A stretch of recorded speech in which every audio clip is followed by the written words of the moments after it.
EAS. Éliminer, automatiser, simplifier. La recette magique pour designer de bonnes UX de formulaires et optimiser la conversion. Bienvenue dans le guide de ce framework bien efficace. Parlons.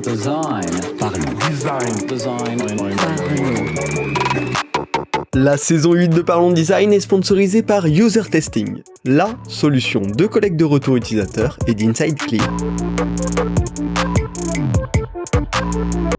Salut, c'est Romain Pachna, bienvenue dans Parlons Design pour discuter du framework EAS, qui est un framework qui a été créé par le Norman Nielsen Group, qui est quand même une figure de pointe de l'UX depuis des dizaines d'années maintenant.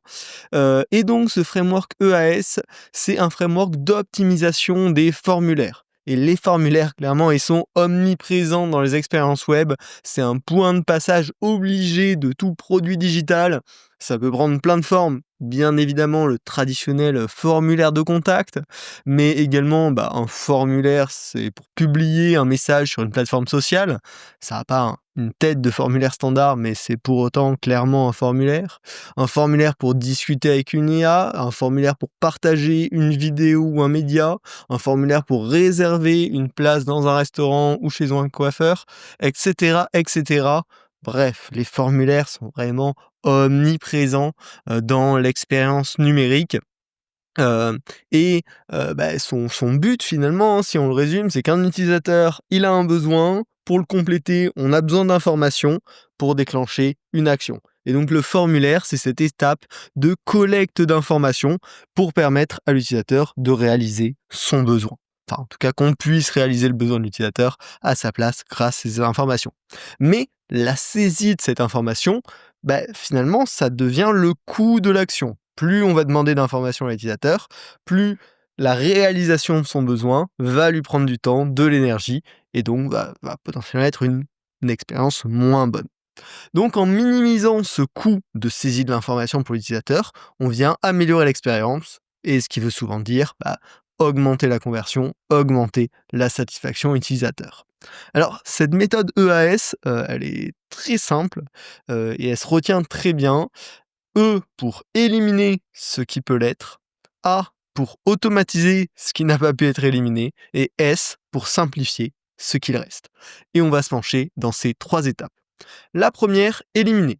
Clairement, moins il y a de champs, mieux le taux de complétion sera. C'est une corrélation assez directe entre les deux, mais comment on peut savoir les champs qu'on peut éliminer? Il y a des questions à se poser. Est-ce que l'info est nécessaire d'un point de vue technique pour résoudre le besoin de l'utilisateur? Est-ce que l'information en tant que telle vaut la conversion qu'on risque de perdre en demandant cette information?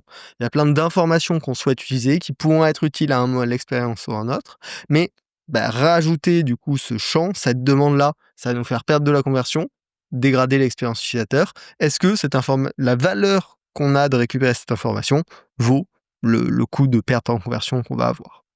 La troisième question, c'est est-ce que l'utilisateur est prêt à partager cette information ou non? Dès qu'on est sur des données de santé, des données de sécurité, d'accès à des données personnelles, c'est toujours une question à prendre en compte et qui va souvent grandement impacter l'expérience utilisateur. Et donc souvent, ça peut arriver dans ces cas-là qu'on doive trouver un moyen de contournement ou des solutions alternatives pour permettre à l'utilisateur de partager cette information, voire de ne pas la lui demander si possible. Autre question qui peut venir aider à éliminer, c'est est-ce qu'on ne possède pas déjà cette information?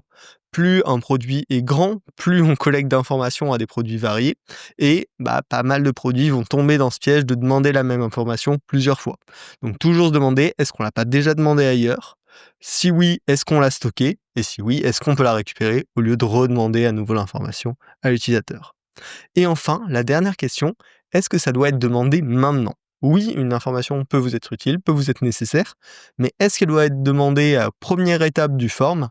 Pas forcément. Si ça se trouve, ça peut être demandé quelques étapes plus loin, voire plus tard dans le process, quelques minutes, quelques heures ou quelques jours plus tard. Donc ces 5 questions vont déjà permettre de dégrossir grandement, de rationaliser tous les champs, toutes les informations qui sont demandées dans votre formulaire et potentiellement d'en dégager certains. Quelques autres détecteurs qui peuvent vous permettre de savoir qu'est-ce qu'il faut éliminer. Regardez directement les champs optionnels. Potentiellement, s'ils sont optionnels, c'est peut-être qu'il n'avait juste pas besoin d'être là. Regardez tout ce qui est champ de qualification à base de quel est votre métier, quelle est la taille de votre entreprise, toutes ces informations qui vont vous être utiles ou comment avez-vous découvert notre produit. Toutes ces informations qui vous être utiles d'un point de vue plutôt analyse, marketing derrière, etc. Mais des fois, on peut épurer un petit peu ces champs de qualification tout en gardant la vraie valeur qu'on va en tirer, qu'on va analyser derrière, mais en éliminant tout ce qui est un peu du surplus. Enfin, sur ce qui est champs qui sont très similaires entre eux, typiquement une delivery et une shipping address, là, il y a toujours de quoi inspecter pour voir si on n'a pas des choses à éliminer. Et tout ce qui est champ contextuel. Par exemple, sur un formulaire de livraison, la taille du colis, c'est pas forcément un champ dont on a besoin tout le temps. Et donc, peut-être qu'il faut l'éliminer dans certaines situations. Voilà. Une fois qu'on a fait ce premier dégrossissage, qu'on a potentiellement éliminé des champs qui n'étaient pas nécessaires ou contextualisé des champs qui ne sont nécessaires que dans certains cas, on va pouvoir passer à la deuxième étape qui est l'automatisation. Certes, un champ qui est toujours là va devoir être traité, mais un champ qui est déjà rempli, c'est presque comme s'il n'était pas là. Et donc, on accélère grandement la rapidité de complétion de l'utilisateur. Alors là aussi, on a des questions qui vont nous permettre de voir comment on peut automatiser ce remplissage des champs. Première question la plus basique, est-ce qu'il y a une réponse largement majoritaire? Est-ce que 70%, 80 ou 90% de nos clients vont sélectionner telle ou telle option? Si tel est le cas, il y a peut-être une question à se poser de est-ce que ça vaudrait pas le coup de mettre cette valeur en par défaut et du coup d'accélérer la complétion de 70, 80, 90% de nos clients. Deuxième alternative, est-ce qu'il y a une source d'autocomplétion fiable possible? Par exemple, de la prédiction contextuelle. L'utilisateur a saisi son numéro de téléphone avant, je vais lui demander sa langue ensuite. Potentiellement, depuis son numéro de téléphone, je peux prédire avec une très bonne fiabilité sa langue. Parce que si c'est un +33, c'est la France. Je connais pas les autres numéros, les autres indicatifs, mais en fonction de l'indicatif de l'utilisateur, on va pouvoir prédire avec une très bonne prédiction la langue qu'il va sélectionner derrière. Pareil, si on va demander à l'utilisateur son mail, puis le nom de sa société, souvent avec son mail, on va pouvoir déduire le nom de sa société avec une très bonne qualité de prédiction et très simplement, sans faire des algorithmes compliqués. Donc, ça, c'est toujours un bon truc à regarder pour automatiser au mieux les champs. Enfin, est-ce qu'une API existante peut auto-remplir ces champs? Pareil, avec une bonne prédiction. Donc typiquement, si on est sur du remplissage d'informations d'entreprise, utiliser l'API des SIRET d'entreprise pour récupérer toutes les informations de l'entreprise grâce au numéro SIRET de l'entreprise.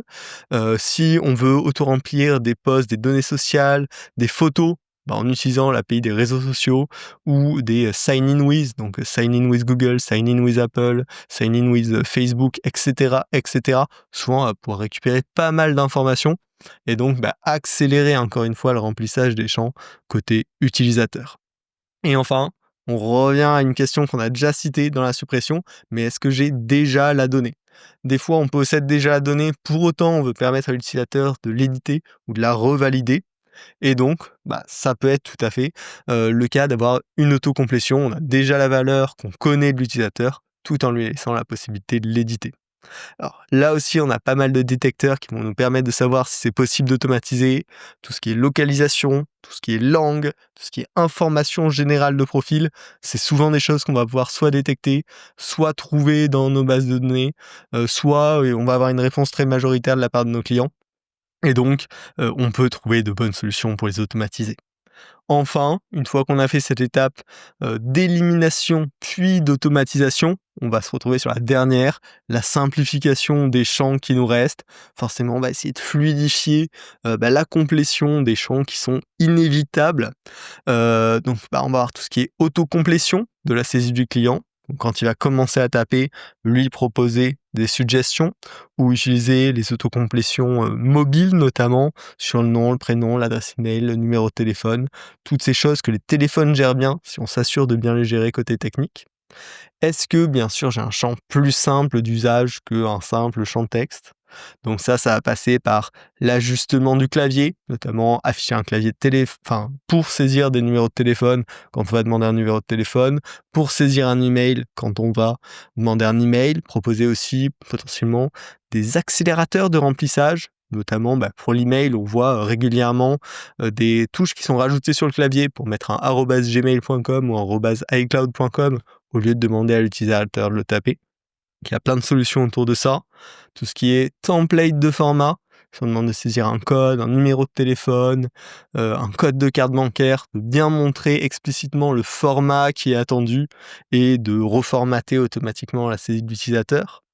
Mais on va aussi pouvoir penser des inputs encore un peu plus intelligents, comme de la récupération de données depuis un document existant, avec du scan PDF ou du scan dans la vie réelle, qui font souvent pouvoir faire gagner du temps à l'utilisateur. Et bien sûr, une question de quelle est la rigidité de mes demandes d'information. Plus un formulaire est rigide, demande un format précis, plus l'utilisateur risque de galérer, de se retrouver bloqué.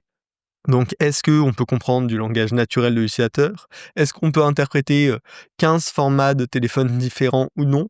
Est-ce qu'on va apporter les bons feedbacks, les bons messages d'erreur, les bons messages de recommandation et d'information au fur et à mesure de l'expérience utilisateur? Voilà, toutes les bonnes pratiques plus générales d'amélioration d'un form qui, finalement, sont notre dernière étape.